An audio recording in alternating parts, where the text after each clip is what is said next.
কাপড় খুলে ফেলো। যে সবার শেষে এই ম্যানশন ছাড়বে এটা তারই হবে।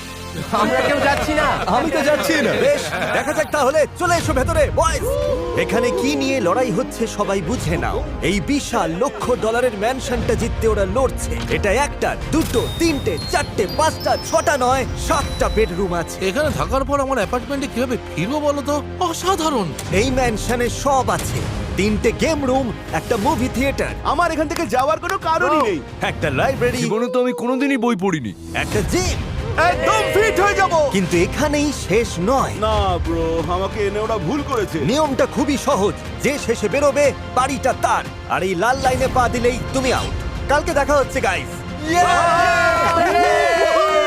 আচ্ছা আচ্ছা, শোনো শোনো, আমরা কখন উঠবো আর কখন ঘুমাবো? দূর ভাই, চুপ করো তো। আরে কে কোথায় ঘুমাবো ঠিক করবো কিভাবে? যে আগে ঢুকবে ঘরটা তার। আরে দাঁড়াও দাঁড়াও দাঁড়াও, এই রুমটা কিন্তু আমার। পেয়ে গেছি, আমরা ঢুকে গেছি। সবাই এখানে বেশ ভালোই মনে হচ্ছে। সব ঠিকঠাকই চলছে, কিন্তু সামনেই একটা ক্যাচাল হতে চলেছে ভাই। আর ও একদম ঠিক ছিল। দেখো, এই বাড়ির টিভি গুলোই সবার প্রিয় ছিল। আমি টিভি দেখতে খুব ভালোবাসি। যেটা দেখে চেজ চুপি চুপি গিয়ে রিমোট গুলোই চুরি করে নিল। কেউ রিমোটটা ফেলে দিয়েছে কোথায়? এইখানে। কেউ যেন ছুঁড়ে ফেলেছে। মাই গড। সত্যি এইসবের কোনো মানে হয়? এভাবে কেউ টাইম পাস করে নাকি আবার? কে করলো বুঝতে পারছি না। যেই করেছে সে খুব চালাক বটে। টিভি বন্ধ হলেই অনেকে পালাবে, শিওর। চলো ঘুমাই এবার, দেখা যাক কাল দ্বিতীয় দিনে কি তাণ্ডব হয়। গুড নাইট সবাইকে। গুড নাইট ভাই। মিস্টার বিস্টের ম্যানশনে আমাদের প্রথম সকাল। গুড মর্নিং বন্ধুরা। সব স্বপ্ন মনে হচ্ছে আমার। দারুণ তো। ভিডিওর মানুষগুলোর সঙ্গে কথা বলছো? বউয়ের কথা মনে পড়ছে? বাচ্চার কথা মনে পড়ছে? বাচ্চার তো জন্মদিন আসছে, তাই না? শুনে রাখো ভাই, আমার কিচ্ছু যায় আসে না। আর একা চেজই যে এরকম ভিডিও বানিয়েছিল তা নয়। আসলে এদের সবাইকে এই জন্য বেছেছি কারণ এরা সবাই সোশ্যাল মিডিয়ায় বুক ঠুকে বলেছিল যে আমার চ্যালেঞ্জ নাকি জলের মতো সহজ, আর এরা খেললেই নাকি জিতে দেখাবে। শুধু আমি ভাবছি নাকি মিস্টার বিস্টের কন্টেন্টগুলো দিন দিন বড্ড সফট হয়ে যাচ্ছে? বাড়ির কথা মনে পড়ছে।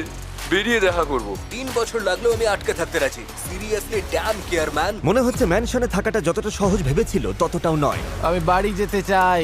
I don't care bro. কিন্তু ছেড়ে না গিয়ে চেজ পুরো রাগটা বাড়ির ওপর দেখাতে শুরু করলো। এটা আমাদের বাড়ি, তাই তো? এটা আমাদেরই তো বাড়ি। উয়া! দ্বিতীয় দিন ক্যাচাল শুরু। এসব অসভ্যতার মানেটা কি? নেই, আমি ওর সাথে দেখা করতে গেলাম। তুমি চলে যেতে চাও? হ্যাঁ, আমি যেতে চাই। তুমি না একটা ভিডিও বানিয়ে বলেছিলে? আমার সবচেয়ে খারাপ লাগছে এটা দেখে যে মিস্টার বিস্টের প্রতিযোগীরা কুকুরের কথা মনে পড়ছে বলে প্রথম দিনই পালিয়ে গেল। তবে এবার বুঝলাম যে লোকজন এখানে প্রায় বছর পার করে দেবে, অত ধৈর্য আমার নেই। এখান থেকে বেরোবার আগে অন্তত এটা তো স্বীকার করবে যে চ্যালেঞ্জগুলো অতটাও সহজ নয়। না, চ্যালেঞ্জ তো এখনো সহজই আছে। আমি শেষ দেখে ছাড়বো। চললাম ভাইরা।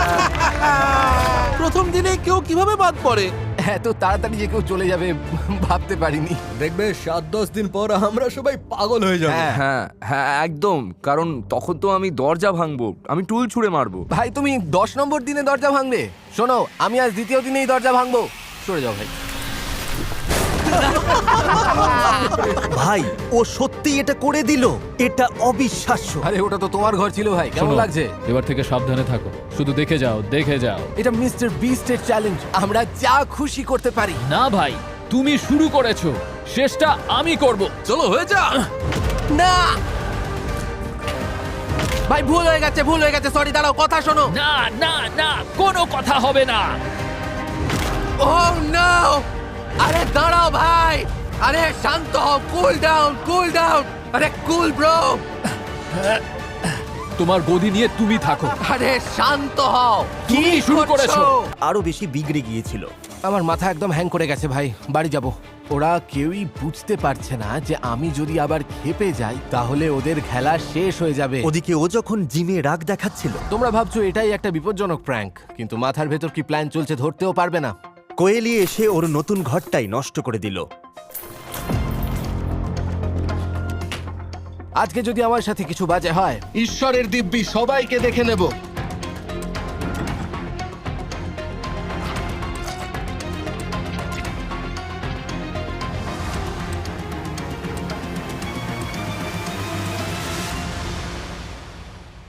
ও ও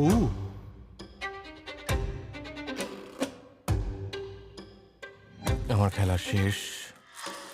আর চেস জানতো না যে কে ঘরটা নষ্ট করেছে। এরপর কি হলো নিজেই দেখে নাও। না,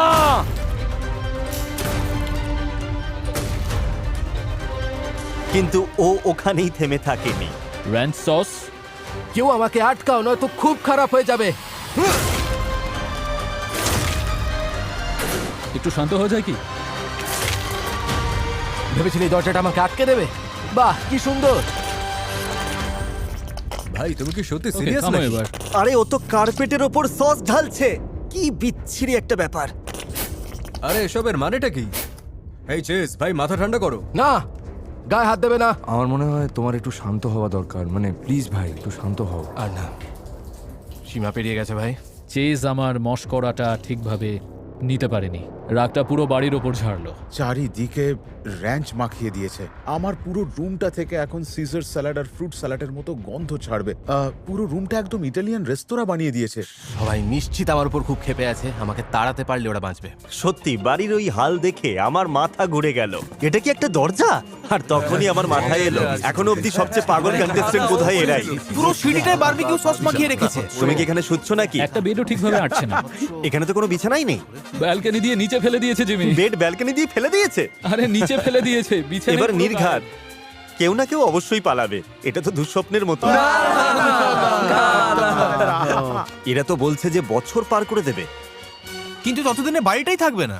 আমার সত্যি বলতে এরকম নোংরা জায়গা হলো দেখো কেমন লক্ষ্মী ছেলেদের মতো সবাই খাটছে।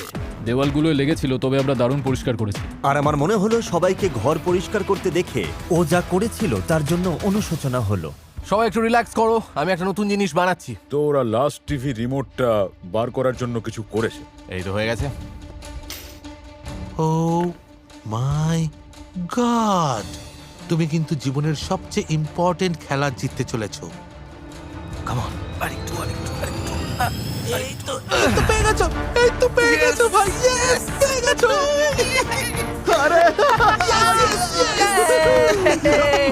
এটা কি কাজ করছে? বাটন প্রেস করো।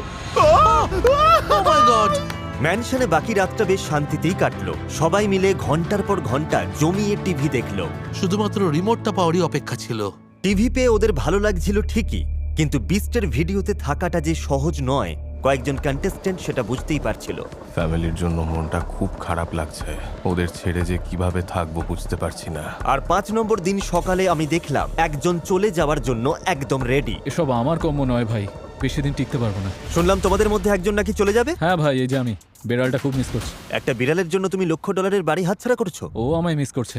ঠিক আছে, আমি এক্ষুনি আসছি। আরে ওই ক্লিপটা দেখিও না জিমি, প্লিজ ভাই, প্লে করো না। আমি একটু মনে করিয়ে দিই, পাবলিকলি তুমি কি বলেছিলে? আরে ভাই, মিস্টার বিস্টের ভিডিওতে কন্টেস্ট্যান্টরা $1,00,000 ক্যাশ প্রাইজ ছেড়ে পুষি বেড়ালকে খাওয়ানোর জন্য বাড়ি দৌড়োয় কেন? শোনো মিস্টার বিস্ট, আমি থাকবো, তুমি ঠিকই বলেছো। সত্যি? পরে আবার দেখা হবে। তাই নাকি? না, মজা করছিলাম। উঠে পড়ো। ভেতরটা বেশ আরামদায়ক ছিল। হ্যাঁ, আরেকটা উইকেট পড়লো, কিন্তু তার ঠিক পরেই আরেকজন কন্টেস্টেন্ট চলে যেতে চাইলো। আবার দেখা হবে। আরে কি হলো? দাঁড়াও দাঁড়াও, গাড়ি থামাও, গাড়ি থামাও। বাই বয়েস, আবার দেখা হবে। ভাই আমিও যেতে চাই। কি? আমার মায়ের কাছে ফিরে যেতে ইচ্ছে করছে। আরে জিমি, আরেকজন আছে। আমার মায়ের কথা খুব মনে পড়ছে ভাই। সত্যি আমি মজা করছি না, সত্যি ছেড়ে দেবো ভাবছি। দাঁড়াও, আমাকে যেখানেই রাখো কোনো ব্যাপার না, এই ইয়ার্ডে থাকো, এটা তোমারই হয়ে যাচ্ছে। আরে আমি সত্যি ভাবতে পারিনি এই চ্যালেঞ্জটা এতটা কঠিন হয়ে উঠবে। আগের ভিডিওর প্রতিযোগীদের না। যে ক্লাউন বানিয়ে তুমি মজা করলে, আর তুমি নিজে এভাবে ব্যর্থ হলে ক্ষমা চাইবে নাকি? না, পরপর উইকেট পড়ছে। গাড়ির দরজা বন্ধ করার আগে আর কেউ যেতে চাও? চলে যাও। মাত্র 5 নম্বর দিনেই আমার সবচেয়ে বড় 3জন ট্রেলার হার মেনে ব্যাকপ্যাক গুটিয়ে নিল। আজকের সব শহীদদের জন্য স্যালিউট। 3টে উইকেট একসাথে, এরা 3জন একসাথে বেরিয়ে গেল আজ। তবে আশ্চর্যের বিষয়, চেস চলে যাওয়ায় কিছুই বদলায়নি। হয়তো ওর পাগলামিটা ওরা মিস করছিল, তাই পরের কয়েকদিনে ম্যানশনে পুরো তুলকালাম কাণ্ড ঘটলো। বাস্কেটবল কোর্টে কটা বই ফেলার রেকর্ড করতে পারি সেটা আজ দেখা যাক। ওরে বাপরে, এই তো চাই। কিচেনটা পরিষ্কার করতে কয়েক ঘন্টা সময় লেগেছে। পুরো মেঝেতে ছড়ানো ছিল। এখানে অনেকেই আছে যারা জিমটা খুব ভালোবাসে, ওদেরকে ভাগাতে হলে জিমটা ছাড়খাড় করতে হবে। জিমের সরঞ্জামের 12টা বেজে গেছে। ওয়েট ট্র্যাকটা দেখো, জানলাগুলো ভেঙে দিয়েছে। সত্যি সহ্য ক্ষমতার বাইরে চলে যাচ্ছে। এই বাড়িটা সত্যি খুব সুন্দর, আর এরা ভেঙে ছাড়খাড় করে দিচ্ছে। ও কিন্তু নিজের জিততে চাওয়া বাড়িটারই ভ্যালু কমিয়ে দিচ্ছে। কথা ফেরত নিলাম, গেমটা সহজ নয়। আজকে 10 নম্বর দিন। শুনলাম নাকি তোমাদের মধ্যে কেউ বেরিয়ে যেতে চায়। শুনলাম চিকফিলে ডেট দিলেই নাকি কেটে পড়বে। চিক ফিলে চাই। 30 পিস নাগেট দাও, আমি বেরিয়ে যাচ্ছি। হ্যাঁ, লাল দাগটা পেরোলেই 30 পিসের নাগেট মিল পেয়ে যাবে। ব্যাস ডিল ডান। দাঁড়াও দাঁড়াও, ভাইদের একটু বাই বলে নি। ঠিক আছে, যাও। ও লক্ষ লক্ষ ডলারের বাড়ি হাতছাড়া করছে $10 খাবারের জন্য। ঠিক আছে, ওর পুরনো ভিডিওটা একটু দেখা যাক। 30 দিন পর মন খারাপের নাটক কিসের ভাই? ফ্যামিলি তো অপেক্ষা করতে পারবে। এইরকম সোজা সরল চ্যালেঞ্জ না দিয়ে আরেকটু কঠিন কিছু দিতে পারতে। আরেকটু কঠিন কিছু। মাত্র 4 দিন ফ্যামিলিকে ছাড়াই আমার অবস্থা খারাপ হয়ে গেছে। ওদের ছাড়া কিভাবে চলবো বুঝতে পারছি না। ঠিক আছে, পা বাড়িয়ে Okay. বেরিয়ে যাও, বেরিয়ে যাও। ঠিক আছে, যাক, 10 দিন মতো এখানে কাটালাম, তবে চিকেন নাগেটসের অফারটা ছাড়া যেত না ভাই। চললাম ভাইরা, বাই লাভ ইউ ভাই। আর তারিখ নিয়ে এসো ওগুলো। তোমরা পাবলিকলি বলেছিলে আমার চ্যালেঞ্জ নাকি সহজ। এবার একটু সেই ভিডিওগুলোর অভিজ্ঞতা নিজেরাও নাও। এক্সের সাথে শিকলবন্দি ভিডিওটার কথা তো নিশ্চয়ই মনে আছে, কারণ আমরা হ্যান্ডকাপস নিয়ে এসেছি। তোমরা প্রত্যেকে একজন পার্টনার চুজ করো, যার সাথে অনির্দিষ্ট সময়ের জন্য হ্যান্ডকাপ পরে থাকতে হবে। আর যদি খুলে ফেলো, ডিরেক্ট এলিমিনেট হয়ে যাবে। ওয়াশরুমে যাবো কি করে? ওটা নিজেরাই বুঝে না। আসল টুইস্ট হলো, এটা কতক্ষণ থাকবে কেউ জানে না। একদিনও হতে পারে, আবার 1 বছরও হতে পারে। ভেবে চিন্তে করো। এটা সুবিধা লাগছে না। আমাদের লক করো। লক করে দিচ্ছি। টিম 1 ফার্স্ট টিম, চলো জিমি লক করো। ঠিক আছে। আমার মনে হয় আমরা ধরতেই পারছি না যে কতটা খারাপ কেস হতে চলেছে।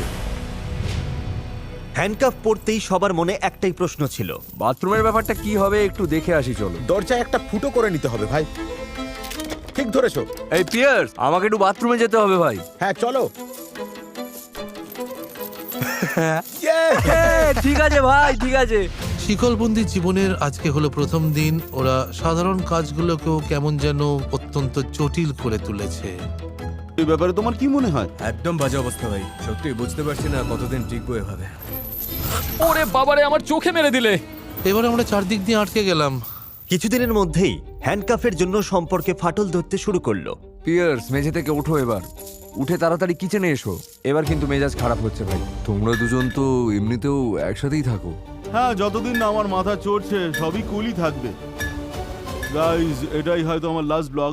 মনে হচ্ছে কালই চলে যাব। শিকলবন্দি জীবনের মাত্র একটা দিনেই কয়েকজন কন্টেস্টেন্ট ধৈর্য হারাতে শুরু করলো। তুমি ব্যাগ গোছাচ্ছ কেন? জিমি, এবার আমি চলে যাচ্ছি। ক্যামেরার সামনেই বলছি, তোমার চ্যালেঞ্জ বেশ কঠিন। ও, ভালো লাগলো। দেখি অ্যালেক আগে কি বলেছিল। আমার মনে নেই, দেখা যাক। ও যে নিজে থেকে ফোন করে আমায় ভিডিওতে আসার জন্য অফার দেয়নি, তার জন্য আমি বিন্দুমাত্র দোষ দিই না। দিলে তো লাফিয়ে পড়তাম। তার উপর আবার মোটা টাকার চেক। ওরে বাপরে, oh my god. Love you everyone. তোমার হ্যান্ডকাফ আমি খুলে দিলাম। দাঁড়াও, আর কেউ যেতে চাইছো নাকি? হ্যাঁ, না মানে আমারটা অতটাও খারাপ না এখনো। না, আমি লড়বো। আমি জানি মিস্টার বিস্টের কাপটা আমি জিতবো। তুমি তো এটা বলেছিলে। ঠিক আছে, ধুর, এটা এই দিয়ে করা। যে চলে এসো ভাই। ওরা চলে যেতেই বাকি থাকলো পিয়ার্স, ইউথি আর ছিল না। কিন্তু তোমাকে তো একটু অন্যের দিকটাও বুঝতে হবে ভাই, তাই না? আমি সব বুঝি, তোমার লজিকটা ভুল, তাও মানছি। চলো। নিজের ভাইয়ের সাথে বাইক চালানোর আনন্দটা একটু ভাবা অন্তত। সত্যি বলতে ও আমাকে ছাড়াই দিব্যি আছে। তোমাকে কিন্তু মিস করছে, তুমি বুঝতেও তাতে পারছো। আমার কিচ্ছু যায় আসে না।